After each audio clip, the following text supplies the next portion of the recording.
আপনারা জানেন যে 100 দিন এই সরকার এসছে, এই সরকার আসার আগে কি প্রতিশ্রুতি দিয়েছে। এই সরকার আসার আগে গ্যাসের দাম 450 টাকা করে দেবে বলেছেন, না মুখ্যমন্ত্রীর স্টেটমেন্ট রয়েছে। আপনারা জানেন যে লক্ষ্মীর ভাণ্ডার যারা পেত তাদেরকে প্রতিশ্রুতি দিয়ে 3000 টাকা দেওয়া হবে, যারা লক্ষ্মীর ভাণ্ডার পেত তারাই অন্নপূর্ণা ভাণ্ডার পাবে। আপনারা দেখতে পাচ্ছেন যে সেটা তো হচ্ছে না, উল্টে ডেটের পর ডেট দিচ্ছে, আজ টাকা দেবো কাল টাকা দেবো। তো প্রচুর যারা প্রয়োজন রয়েছে, যেসব মহিলাদের প্রয়োজন রয়েছে সেই সব মহিলারা পাচ্ছে না, উল্টে যাদের প্রয়োজন নেই তাদের অ্যাকাউন্টে টাকা ঢুকছে। আপনারা ভালো করে লক্ষ্য করবেন যে 200 ইউনিট পর্যন্ত ফ্রি দেবে বলেছিল এই সরকার আসার আগে, সেটার কোনো মাসুল উঠতে, বিদ্যুতের মাসুল বাড়ছে, বিদ্যুতের বাড়ছে। আপনারা স্মার্ট মিটার আনার চেষ্টা চলছে, আপনারা জানেন তার ফলটা বিভিন্ন স্টেটে আপনারা দেখেছেন স্মার্ট মিটার হওয়ার ফলে কি হয়েছে। তাই এই সরকারের এই যে দাবিগুলো, এই সরকার যে ফ্যাসিস্ট সরকার, যে এসেই দেখবেন সংখ্যালঘু এলাকায় গিয়ে বিভিন্ন রকমের উস্কানিমূলক বক্তব্য রাখছে, বিভিন্ন রকমের যে ওরা সংখ্যালঘুদের উপর স্টেপ নিচ্ছে আপনারা দেখেছেন। সেই জিনিসটাই আমরা তার বিরুদ্ধে প্রতিবাদ করছি।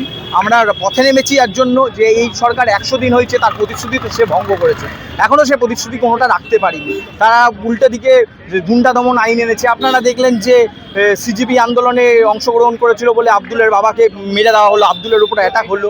আপনারা দেখেছেন সেই জিনিসটা যে ঘটেছে, কিন্তু তার কি ফল? গ্রেপ্তার কজন হয়েছে? আমাদের দাবি তো গ্রেপ্তার কেন হবে না? কেন এইভাবে একজন সংখ্যালঘু সম্প্রদায়ের মানুষ যদি তার দাবি নিয়ে, স্কুল বাঁচাওয়ের দাবি নিয়ে যদি সে স্কুলে যায়, তাহলে তাকে মেরে ফেলতে হবে? এই যে বিজেপি আরএসএস যে প্রোপাগান্ডা তৈরি করছে, যেভাবে গিয়ে অ্যাটাক করছে, তার বিরুদ্ধেই আমাদের লড়াই। আমরা তার জন্য আজকে পথে নেমেছি। রাজ্যের মুখ্যমন্ত্রী বলছে তো যেখানেই হাত দিচ্ছে দুর্নীতি, আমাকে সময় দিতে হবে। তো রাজ্যের মুখ্যমন্ত্রী যদি দুর্নীতি বলে থাকে, তো আপনারা যদি জানেন, তো আপনারা সবাই জানেন যে রাজ্যের মুখ্যমন্ত্রী আগে সেই দুর্নীতি সরকারের প্রতিনিধি ছিল। তিনি তৃণমূল সরকারেরই প্রতিনিধি ছিল 21 সাল অবধি।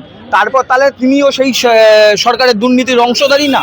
আপনি জানেন যে নারদা তো ওনার ওপেন টাকা নেওয়ার রয়েছে, আপনারা ফুটেজ দেখেছেন। তাহলে উনি নিজের বিরুদ্ধে তদন্ত করবেন?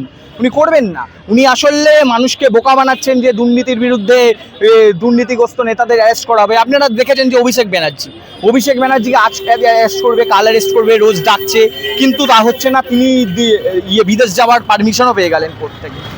তো তিনি দুর্নীতিগ্রস্ত নয়?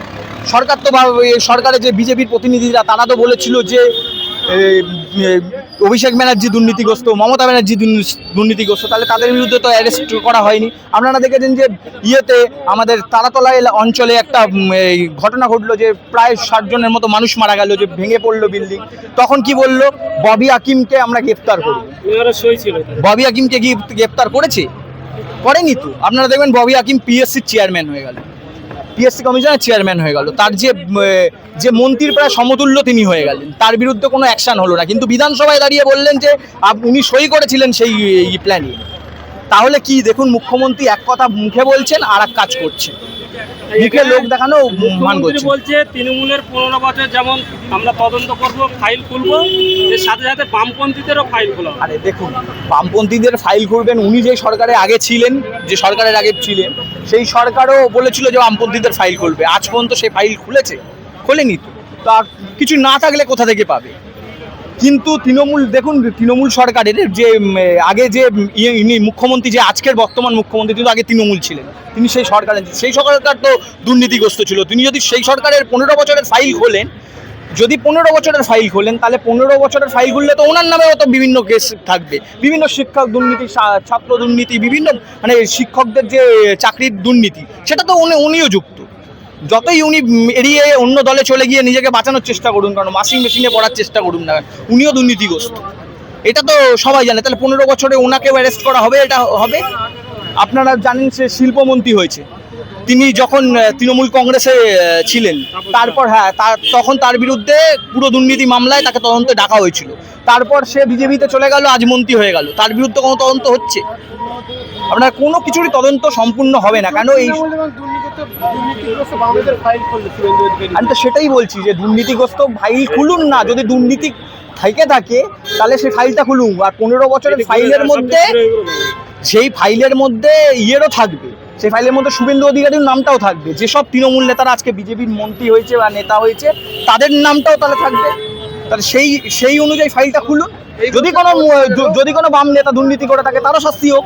আমরা তো বারবার বলছি যে দুর্নীতি করে থাকবে তার শাস্তি। এই মুহূর্তে খবর পেলাম যে ধর্মেশ্বর থেকে মাইক খোলা হচ্ছিল, হ্যাঁ। সেই নিয়ে রাজ্যে বিভিন্ন জায়গায় একটা আলোচনার বিষয় হয়েছিল।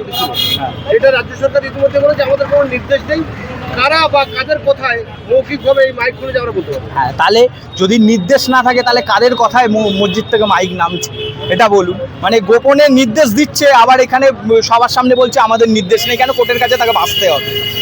যে কোর্টে মামলা হলে যে ধর্মীয় স্থানে যদি মাইক খোলা হয় তাহলে সব রকমের ধর্মীয় স্থানে মাইক খোলা হবে। কোথাও ডিজে বাজবে না, কোথাও বাজবে না। বিভিন্ন জায়গা থেকে আপনারা জানেন যে বিভিন্ন যে শিবের যে এখন পুজো হলো, উপাসনা হলো, আপনারা দেখেছেন কি জোরে মাইক বক্স বাজিয়ে যাচ্ছে। তাহলে এটাও তো শব্দ দূষণ। কোনো ধর্মীয় স্থানেই যদি মাইক জোরে বাজে সেটাই শব্দ দূষণ, তাহলে সেটাও বন্ধ করা উচিত। বন্ধ করলে সমানভাবে সব কিছু মনে হবে। 5বার কেন আজান শোনাতে হবে কেন? মানুষ ভোরবেলা ঘুমোলে বাদে আজান শুনবে। দেখুন, আজান আমরা ছোটোবেলা থেকে আজান শুনেছি, মন্দিরের মন্ত্র উচ্চারণ শুনেছি, সব শুনেই আমরা বড় হয়েছি, বা আপনারা বড় হয়েছে, সবাই হয়েছে। যিনি আজকের ক্ষমতায় গেছে তারাও সেইটা শুনে বড় হয়েছে। বিভিন্ন লেখকের কবিতার মধ্যে সেই আজানের কথা উল্লেখ থাকে। তাহলে আজানটা কেন এখন বন্ধ হবে? ঠিক আছে, লাউড স্পিকারে না বাজবে, অল্প স্পিকারে বাজতেই পারে। যেটা হতো যদি লাউড স্পিকারে হতো সেটাকে কমিয়ে দেওয়া যায়। তো এইভাবে ধর্মীয় একটা বিশেষ ধর্মকে উপরে অ্যাটাক করাটা সঠিক নয়। এই যে যাদবপুরে 16 তারিখে একটা হিন্দু সংগঠনের প্রোগ্রাম হলো, সেখান থেকে বলছে যে কোন মসজিদে মাইক থাকে আমরা দেখবো এবং কোথায় বিরিয়ানি বিক্রি হয় আমরা দেখবো। এই তো বিরিয়ানি বিক্রি হয়। আপনি যদি দেখেন যে বিরিয়ানি তো প্রতিটা বাঙালি হিন্দু সবাই খায়। তো বিরিয়ানি কোনো একটি বিশেষ সম্প্রদায় শুধু করছে না, এখন সবাই বিরিয়ানি রান্না করছে। তো সেই বিরিয়ানিটা দেখবেন আপনি, যে সংগঠন এই কথাটা বলছে, যে সংগঠনের নেতা এটা বলছে যে বিরিয়ানি কোথায় বানানো হয় আমি গিয়ে দেখবো, সেই সংগঠনের বাড়িতে দেখবেন বিরিয়ানিটা হয়তো প্যাকেট থেকে কিনে নিয়ে গিয়ে, দোকান থেকে কিনে নিয়ে গিয়ে, আফরিন বা বিভিন্ন কোম্পানির যে বিরিয়ানির দোকান রয়েছে সেখান থেকে কিনে নিয়ে গিয়ে বাড়িতে খাওয়া হচ্ছে। শুধু লোক দেখানো রাস্তায় এই কথা বলা হচ্ছে, যে মানুষকে উস্কে দেওয়া। নেতাজিকে যে অপমান করা হচ্ছে আমরা দেখলাম, অনন্ত মহারাজ ক্ষমা চাইলো মুখ্যমন্ত্রী শাসনে। হ্যাঁ, ঠিক আছে, অনন্ত মহারাজ ক্ষমা চেয়েছে কদিন পরে। আপনারা দেখেছেন যে যদি নেতাজিকে তো শুধু অনন্ত মহারাজ শুরু করেননি, শুরুটা করেছেন শ্রমিক ভট্টাচার্য। আপনারা জানেন শ্রমিক ভট্টাচার্য গুন্ডা বলে বলেছিলেন নেতাজিকে, যে ফরওয়ার্ড ব্লক গুন্ডা। তো শ্রমিক ভট্টাচার্যের বিরুদ্ধে কি শাস্তি হয়েছে? কোনো শাস্তি হয়নি।